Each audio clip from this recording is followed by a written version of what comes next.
we go back to the same formula, what should we say? YED equals to Q2 minus Q1. Q2, 98 minus Q1 over Q1, right? Yes. Divided by Y2, which is what? 533. 533 minus Y1. 520 over 5. 530. Yes. So we have, so from here we have our YED 2 over 100 divided by 13 over 520, right? Yes. So we have reciprocal here. So we have 2 over 100 multiplied by 520 over 13. Do you guys know here? Yeah. So 0, 0, 2 here, 1, 2 here, 5. So please help me check 52 over 5 times 13. 52? 5 times 13, 5 times 65 will be the 1, 65, right? So 52 divided by 65. It's 0.8. 0.8. So our YED here is 0.8. It's a positive. Yes. So that means this product we're talking about is a normal good. No. It's a normal good. Do you get it? Yes. So it's a normal good. And what's inelastic? Is it elastic? It should. 0.8. Inelastic. Inelastic. Inelastic. Is it clear? Yeah. Yes.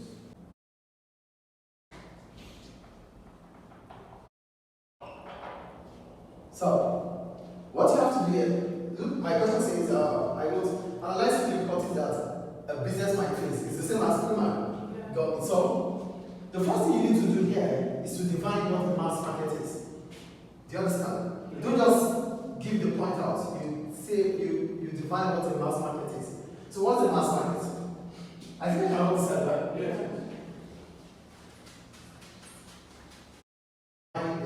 A lot of products are always available. It appeals to multitude. That's why we call it a mass market. It's the opposite of a niche market. And you know what a niche market is? Market for special products, markets for special customers. Yes. So the opposite is the mass market. So we say mass market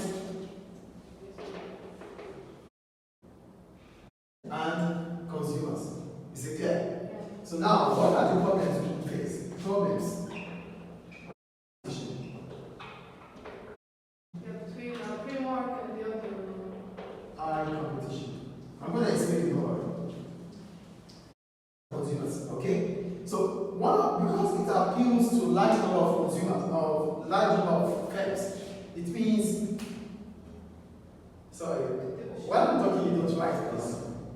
So when we say it appeals to large number of firms, it means a lot of businesses could produce in such markets. So as a result of that, there are going to be firms that produce homogeneous products. What are homogeneous products? Products that are of the same usage, like Coca-Cola, Pepsi, and lots more. Like the market for laptops, there's Toshiba, there's Apple, there's Samsung, there are lots of. So if this is a mass market for laptops is a mass market, and as a result of that, Toshiba might not sell as it's supposed to sell if it's not in the mass market. So because it's a mass market, there are a lot of competitors. It's going to have a lot of rivals.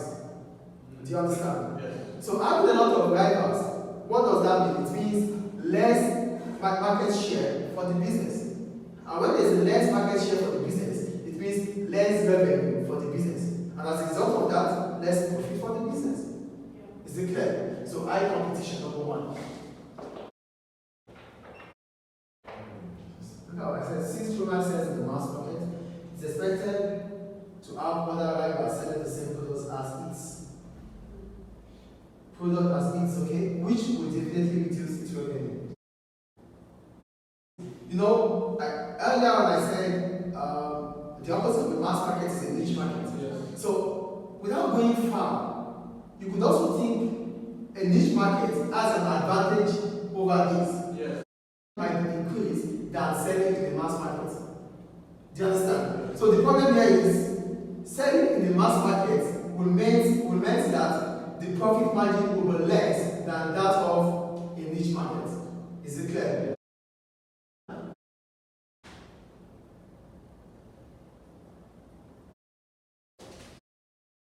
plus And every other thing. And now I need to charge ahead of this. I want to sell for 6.5. This is a cost plus pricing Yeah. method. So I'm going to charge the price of that product.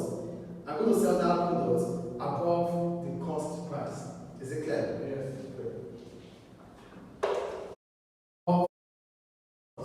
But then we go to your variable costs.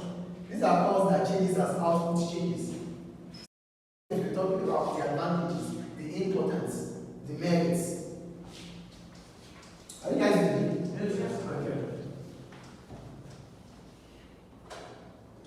So then, do you understand? Yes.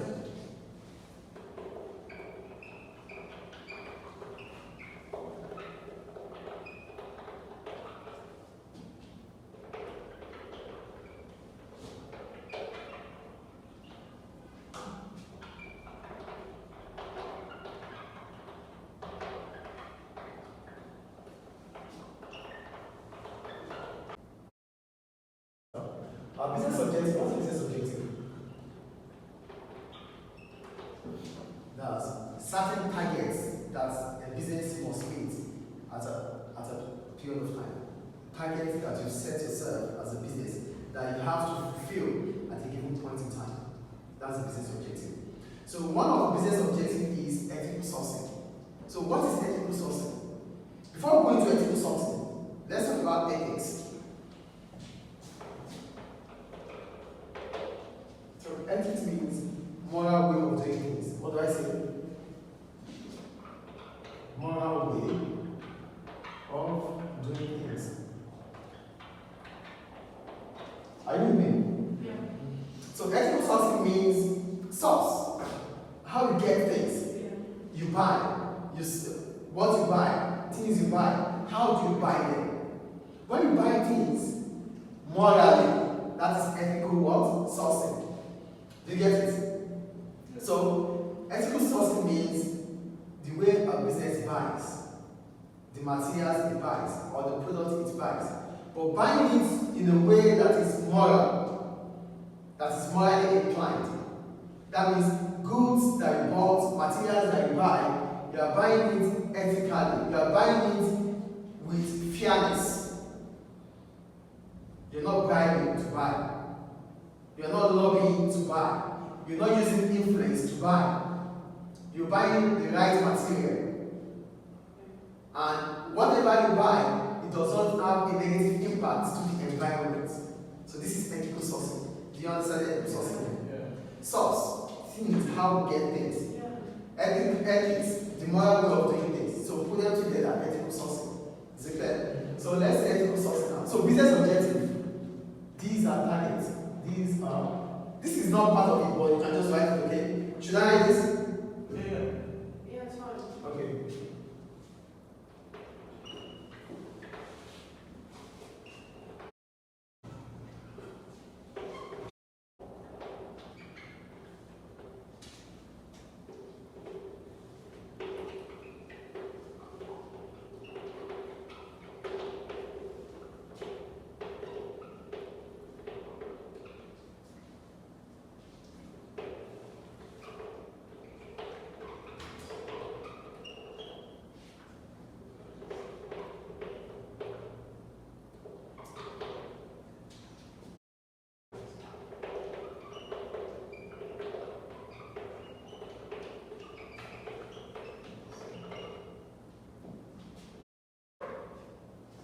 Alright, ethics, moral way of doing things. Write that.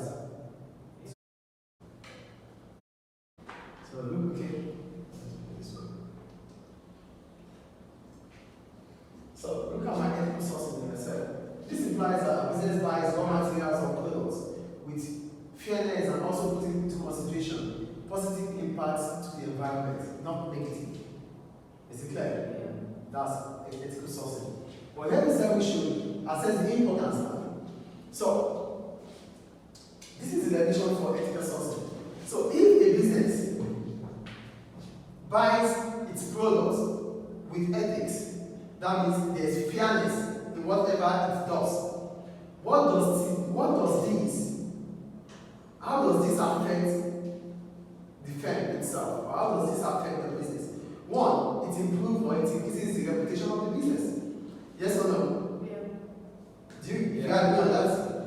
When whatever you do, whatever source you have, is done with moral. What is moral? The principle to know what is right and wrong. So you are doing things in the right way. People will talk better about you. Yes or no? Yes. So, benefits now. Because Primark is a case study. Yeah.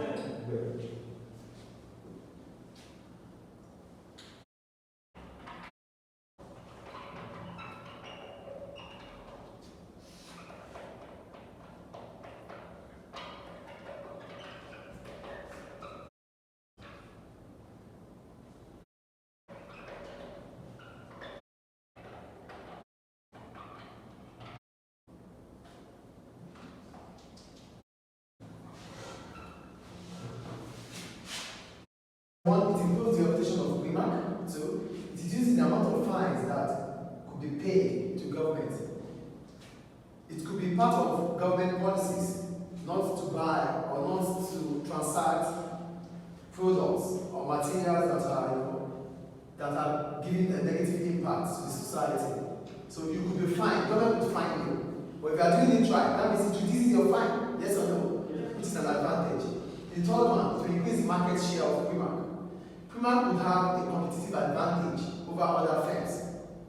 How? Some customers might not even like to deal with businesses that sell or that transact illegally.